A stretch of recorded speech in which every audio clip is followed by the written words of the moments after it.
A child dies by suicide.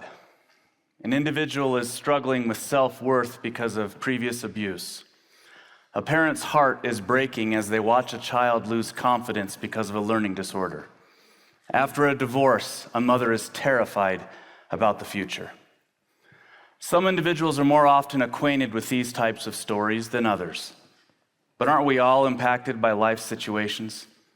We all have people who are close to us who struggle at different points in their life and are left vulnerable. We may be a friend, a church leader, a neighbor, family friend, a coworker, but we're all placed in situations to help. And we often have a desire to help, but are not sure what to do. Most of life's situations are complex. There are not bumper sticker solutions to the complex challenges we experience in mortality. We could say that many of life's challenges are chronic, not acute. However, when someone expresses a vulnerability, a struggle, a challenge, there is a desire to help, and we often offer our best solution. This can come in the form of a resource, advice, or experience when we dealt with something similar. Although I believe strongly in effective resources and good advice, if the timing is wrong or if the advice is stated as a cure-all, it can feel trite or even hurtful. Many, if not most, of the challenges in life are ongoing. There is often not a simple quick fix. Therefore, how can we help? In the book of Mourn, there is a phrase that has stuck with me. There's an invitation for a group of people to enter into a covenant with God and be baptized. In the explanation of the covenant that is made, it states, willing to mourn with those that mourn. What is the difference between mourning with and mourning for? To me, it seems that there's a built-in understanding that mourning with implies a journey, that we covenant to walk the path alongside, to listen, to show love, compassion, and kindness. To me, this covenant reminds me I don't have to have all the right answers or resources. I can simply be available. When an individual is experiencing tragedy or is working through difficult feelings, behaviors, moods, thoughts, it may be a time to mourn with them as opposed to doing something for them. Helping and serving others with an immediate need should not be diminished, but it is also important to recognize there are times to sit with, listen to, and validate what someone is feeling rather than giving advice or a resource. There are times to recognize it can be most helpful to mourn with someone rather than mourning for them. Even interventions that are helpful and useful can hurt if the timing or tone are off. When someone is sharing a complex personal struggle, we might feel the need to give a solution. Read this, do that, stop with this. The reason this can feel tricky is because the solution might even be accurate and helpful. Yet if the wrong time or the wrong tone, this piece of advice can feel hurtful. Timing matters. If someone is sharing a vulnerability, it can be a healing thing for them to have you actively listen. Genuinely try to connect with them or sincerely try to remember a time you felt a similar emotion in your life. In fact, thanking them that they told you and acknowledging you don't know what to say can be more healing than almost anything else you could do. Think of the most vulnerable moment in your life. Take a moment to do that. Okay, you have it? Think of those emotions you were feeling. Think about expressing that for the very first time to another person, and they hand you a manual and say, look in chapter 3. Chapter 3 might have great advice, but the timing could have been off. So again, timing matters. Tone also matters. If someone is sharing a vulnerability with you, genuinely try to connect with how they are feeling. Human relationships should not be mechanical. When someone opens up about a vulnerability, they're probably aware of the solution, but fear doing it. I have always been very touched by the scripture, Jesus wept. In this story, Mary and Martha are mourning the loss of their brother Lazarus. Mary expresses a sentiment that if Jesus had been there, then this death would not have happened. The moment is touching. I am touched that it appears that Jesus wept in part because Mary and Martha were weeping. He was present with them. In my work, I come across vulnerable experiences often.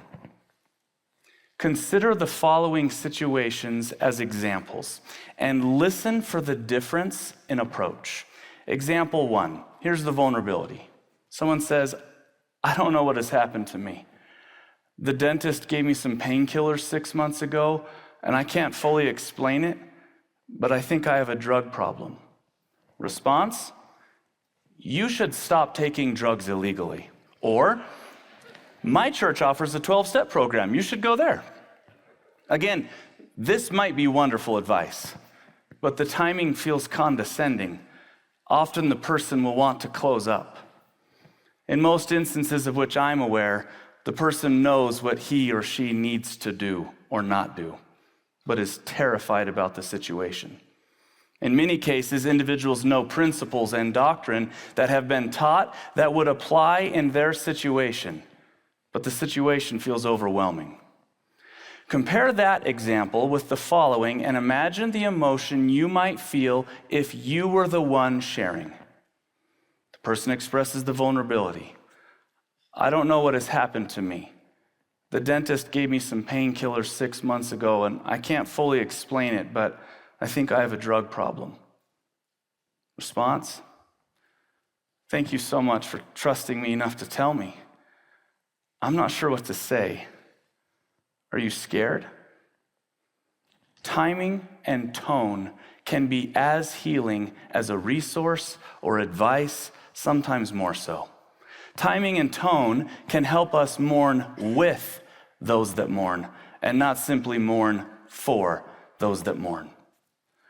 Complex problems often require time, so give it time. We can sometimes get caught in believing that if I do this, then I will immediately get that. I was touched by a story I heard of a young man who was wrestling with a very difficult life question.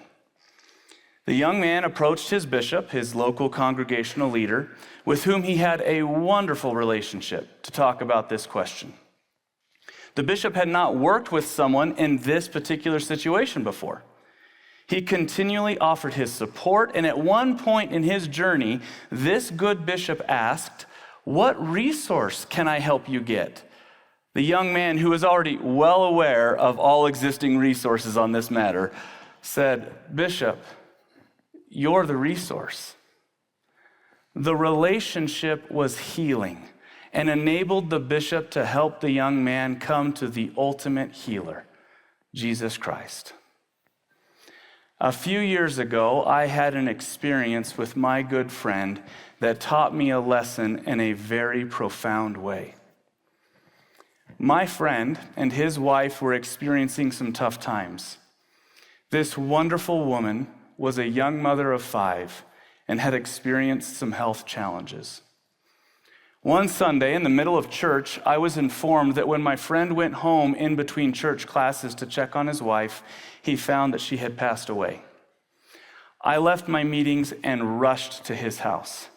Along the way, I picked up another close neighbor. When we arrived, my friend's children were still at church and had not yet heard the news. It was determined quickly that my friend wanted his children to hear the news from him, and not from a passing comment, as the news was starting to ripple through the ward and neighborhood. Through a series of quick events, I found myself standing alone with my friend between the time of learning of his wife's passing and before his children knew. He asked me a question that has never left me. "Sheldon, How do I tell my children that their mother has passed away?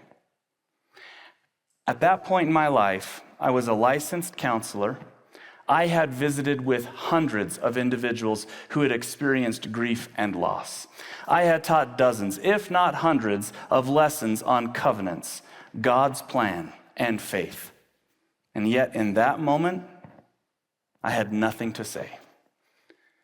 We hugged and cried. He didn't need a scripture, a resource, a pamphlet, advice in that moment. He just needed me to be present with him. I spoke with my friend before this talk. He told me that I did tell him something that helped, which shocked me a little bit. I asked him, what did I say? He reminded me that I said, there's not going to be a right way to approach this. I learned and relearned through this experience, there is a difference between mourning with and mourning for. So what's the take home? Whatever our sphere of influence, I hope we can learn to mourn with, walk with, cry with, wait with, listen with, and not simply mourn for those around us. Thank you.